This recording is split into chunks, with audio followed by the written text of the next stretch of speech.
joining me is Josh Rosen. He's the CEO of 4Front, right? Correct. Now tell me, Josh, are you now the CEO of Cannex Capital as well? Not formally, no. Not formally. But announced merger, yes. Oh, that's interesting. So tell me how that whole transaction came about. It sort of came out of left field from where I sit, having had some exposure to Cannex. But so how did you guys get involved, and how did you end up sort of coming to this merger? Yeah, certainly. So it actually goes back. We formed 4Front back in kind of the germination was 2010. Our origin sort of goes back to 2010. Formed 4Front in 2011, but we're a private company, so not a well-known commodity at this point relative to the public markets, unlike Cannex in this case. And so we're a multi-state operator in the U.S. And ultimately, 2 years ago, I first interacted. Someone referenced Leo Gantmaker, the COO at Cannex, or right. Actually predated Cannex. It was a company called Northwest Cannabis Solutions at the time. Kind of immediately did a tour of Leo's cultivation and processing operation in Washington. It was at the time, and still today, to this day, is one of the most impressive single operations we've seen. Been around for a while, and then more recently, prior to putting this together, kind of redid that diligence trip. When we come across folks that we like in the industry, I tend to put it on my calendar to check in with them once a quarter or so. Sure. Had kind of consistently checked in with Leo and his team, followed the progress through the getting public with Cannex, and stayed engaged, and then went back and revisited his facilities. And since then, he had expanded Northwest Cannabis Solutions and related entities into a second facility, a cultivation facility, done at scale, similar to the first facility, unlike anything I had seen in the industry in many regards, in terms of just productivity, processes, et cetera. And relative to 4Front, which I'll get to in a second, great strategic fit. We kind of pushed pretty aggressively to find a way to work together. 4Front's background, just the 30-second version, is very strong on retail and very strong from a policy, state regulatory vantage point in the U.S.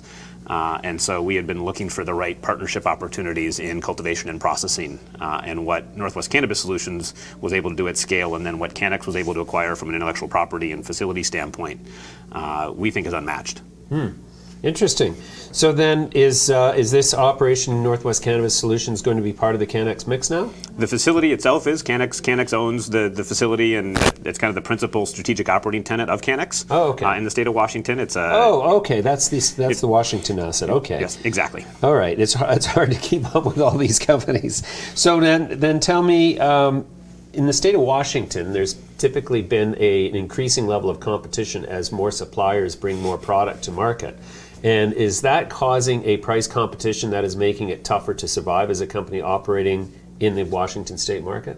Undoubtedly. In fact, I mean, one of the reasons we're so excited about this transaction relative to what we bring to the table and what we're trying to get done is to take what is an incredibly honed operations machine in Washington and apply it in states that have much less competition, at least at the outset. We expect all the markets to get competitive over time, but the states that have more limited licensing structures, they don't have the heritage of cultivation that you see in frankly the entire West, but that California corridor all the way up through Vancouver, where even going back to the pre-legalization days, there's just tremendous cultivation and product heritage.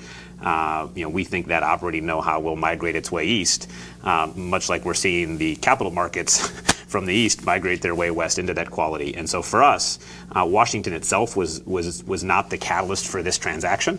Washington itself was the proving ground for operating capabilities that we hope to apply elsewhere. We are much more excited about markets like. We're much more excited about markets like Massachusetts, where you've got recreational just being implemented now. We expect Illinois to be a state that also has recreational coming before long. That type of state, applying the operating protocol systems, frankly, the talent that's being applied in Washington into those states, we think is a tremendous opportunity. So then the overarching goal for cannabis, or for Cannex going forward, is to become a multi-state operator in jurisdictions where the economics make sense and there's recreational as well?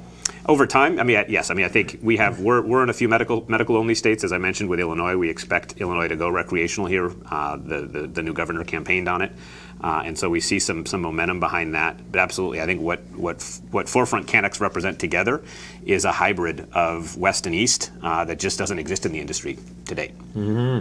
Interesting. So then what are the main sort of changes that are going to happen to Cannex as a result of the merger with 4Front? Kind of a combination of things. I think the application of a lot of that talent in new states, so really getting that Cannex talent base outside. I mentioned Illinois and Massachusetts, but we're also looking at a number of opportunities in California, Nevada, Arizona. And then from an organizational development standpoint, I mentioned 4Front brings a retail heritage to the table, mixed with kind of a combination. I was actually an equity analyst at Credit Suisse in my formative days, and so we've got a lot of capital markets expertise on our team. Very capable of doing M&A. We've done a modest amount previously, and we'll continue along those lines. And so really just expanding the platform and taking advantage of the operational integrity that we think we bring to the table. Yeah, you bet. So in terms of the segments of the cannabis market, edibles, medical, beverages, where do you see the biggest opportunity left to exploit that has not been fully filled by the existing talent? So what's interesting about that is there's kind of two layers to that.